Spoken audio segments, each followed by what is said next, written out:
Saudara dan saudari yang dikasihi Tuhan, selamat berjumpa kembali dengan saya, Romo Valentinus Teja Antara SIY, di rumah kita tercinta, Wisma Kencana Channel. Semoga Anda semua dalam keadaan sehat, sejahtera, dan bahagia.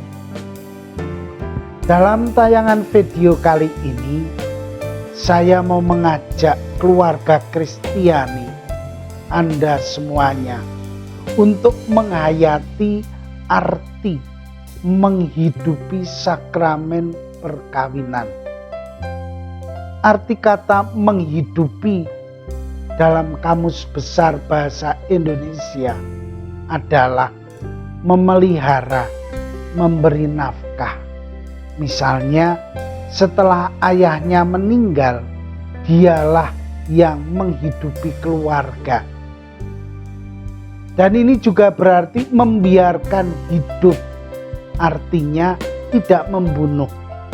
Misalnya, tentara musuh itu menghidupi tawanannya. Maka, arti yang dimengerti dalam istilah menghidupi di sini adalah bagaimana keluarga Kristiani membuat sakramen perkawinan itu hidup, berfungsi, dan memberi arti dan makna yang mendalam dalam kehidupan perkawinan. Marilah sejenak kita melihat kembali bagaimana umat menghidupi sakramen perkawinan ini. Intinya, kita diajak untuk memahami kembali hakikat dari sakramen perkawinan ini. Gereja mengajarkan bahwa gambaran persatuan ilahi antara Kristus dan gerejanya itu seperti perkawinan Katolik. Kalau melihat konkret bagaimana cinta Kristus pada gerejanya itu, lihatlah perkawinan Katolik itu. Semua unsur dan ciri-ciri dari cinta Kristus kepada umatnya yang dikasihi ada dalam kesatuan dan persekutuan suami istri dalam perkawinan. Dengan kesadaran ini, marilah kita langsung membahas topik ini lebih dalam pada tayangan ini. Selamat menikmati video ini sampai tuntas.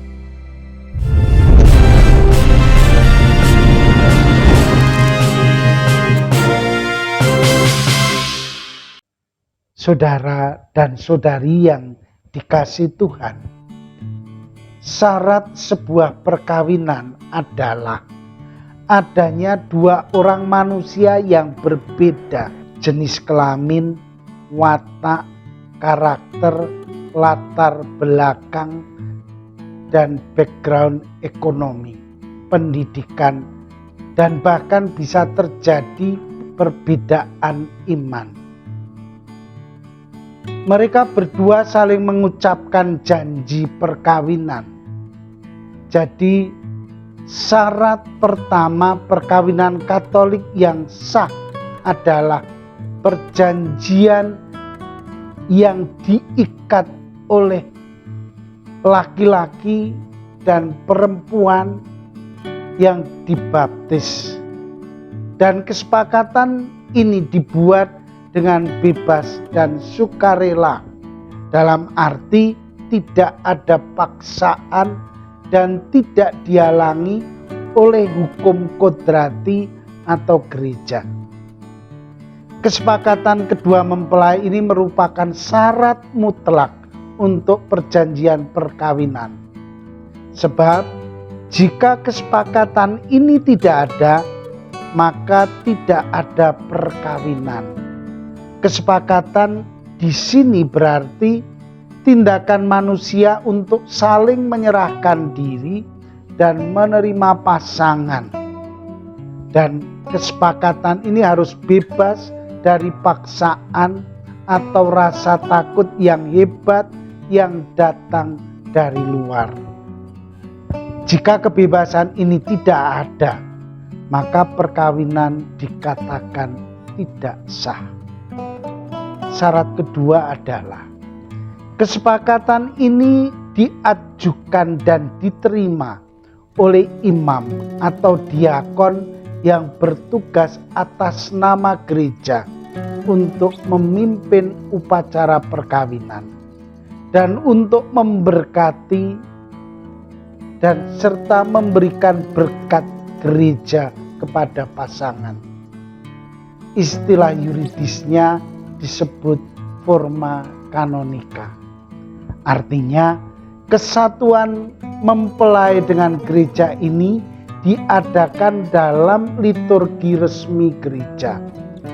Setelah diresmikan, pasangan tersebut masuk ke dalam status gereja yang terikat dengan hak dan kewajiban suami istri terhadap anak-anak di dalam gereja.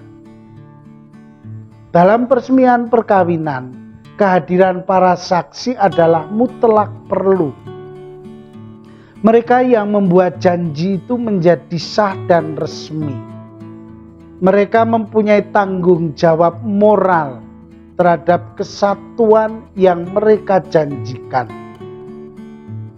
Kehidupan perkawinan, saksi menjadi teladan hidup bagi perkawinan yang baru mereka janjikan itu. Syarat yang ketiga, mengingat pentingnya kesepakatan yang bebas dan bertanggung jawab, maka perjanjian perkawinan itu harus didahului oleh persiapan menjelang perkawinan. Ada yang menamai kursus persiapan perkawinan. Persiapan ini mencakup pengajaran tentang martabat kasih suami istri, tentang peran masing-masing dan pelaksanaannya. Kursus perkawinan ini bukanlah syarat mutlak untuk suatu perkawinan yang sah, tetapi ini lebih tawaran dan persiapan yang sangat dibutuhkan oleh pasangan supaya mereka mengerti dan memahami makna perkawinan yang akan mereka jalani. Ini lebih bersifat wajib dalam perkawinan Katolik. Maka perkawinan Katolik mempunyai 3 ciri yang khas, yaitu yang pertama, ikatan yang terus berlangsung seumur hidup. Yang kedua, ikatan monogami, yaitu 1 suami dan 1 istri. Dan yang ketiga, ikatan yang tidak terceraikan. Sifat terakhir inilah yang menjadi ciri utama dan khas perkawinan Katolik. Dari awal dunia sampai akhir, tidak ada tawar-menawar soal satu ini. Tidak ada kompromi, istilah sekarang menjadi harga mati harus dihayati. Di dalam ikatan perkawinan ini, suami istri yang telah dibaptis menyatakan kesepakatan mereka untuk saling memberi dan saling menerima. Dan Allah sendiri memeteraikan kesepakatan ini. Perjanjian suami istri ini disatukan dengan perjanjian Allah dengan manusia. Dan karena itu cinta kasih suami istri diangkat dalam cinta kasih ilahi.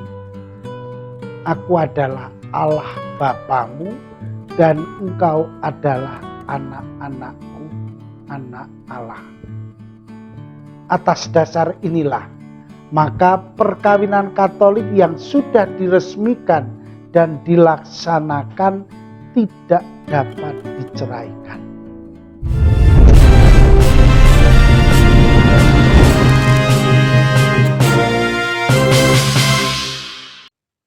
Ikatan perkawinan yang diperoleh dari keputusan bebas suami istri dan telah dilaksanakan tidak dapat ditarik kembali. Gereja pun tidak berkuasa untuk mengubah penetapan kebijaksanaan Allah ini.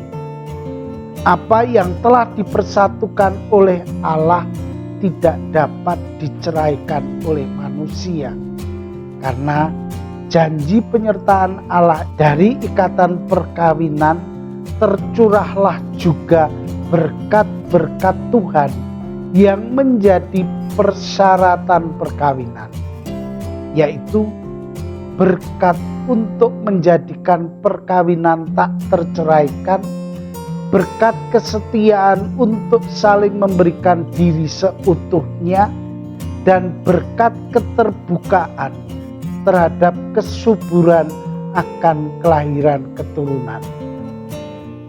Saudara dan saudari yang dikasihi Tuhan, Kristuslah sumber rahmat dan berkat ini.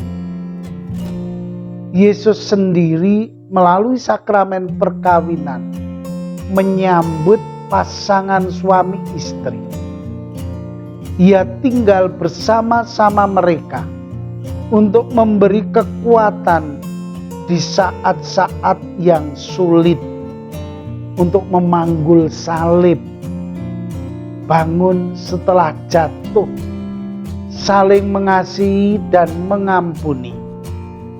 Inilah yang disebut sebagai berkat dari sakramen perkawinan. Inilah pula yang sering dikatakan apa yang dianggap mustahil oleh dunia, yaitu setia seumur hidup kepada seorang manusia, menjadi mungkin di dalam perkawinan yang mengikut sertakan Allah sebagai pemersatu.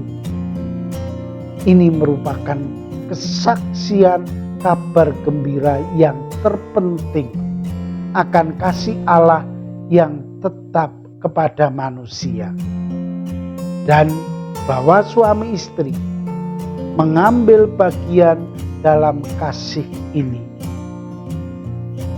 Betapa kita sendiri menyaksikan bahwa mereka yang mengandalkan Tuhan dalam perjuangannya untuk saling setia di tengah kesulitan dan cobaan, sungguh menerima penyertaan dan pertolongannya pada waktunya.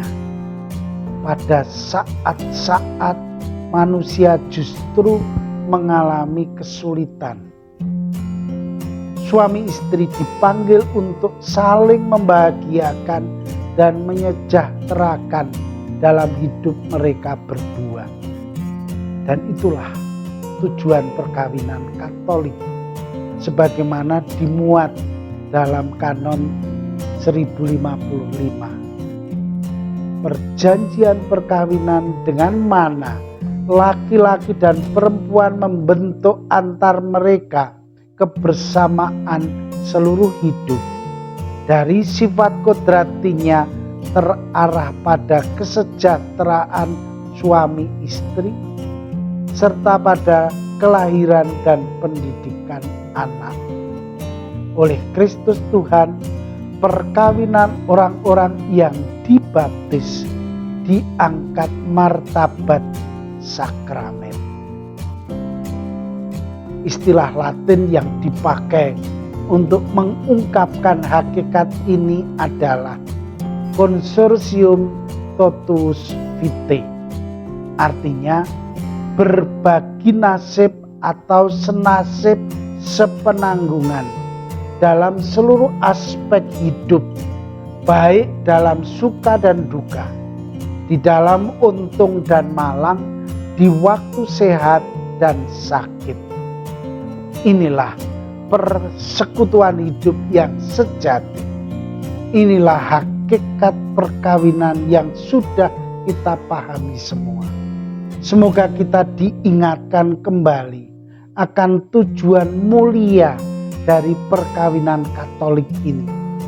Dengan harapan sebagai keluarga kita bisa menghidupi dan menghayati makna dari sakramen perkawinan ini. Semoga keluarga kita juga semakin penuh berkah dan menjadi saksi Allah yang sejati.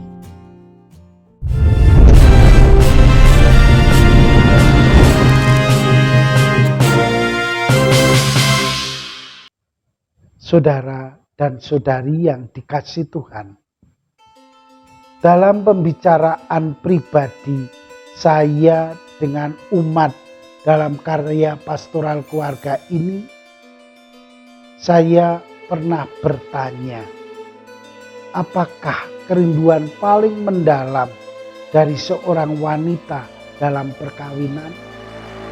Jawabannya singkat dan padat, tapi penuh makna. Bahwa wanita itu tidak mau dimadu, tidak mau diduakan, tidak mau diceraikan, dan hidup seorang diri.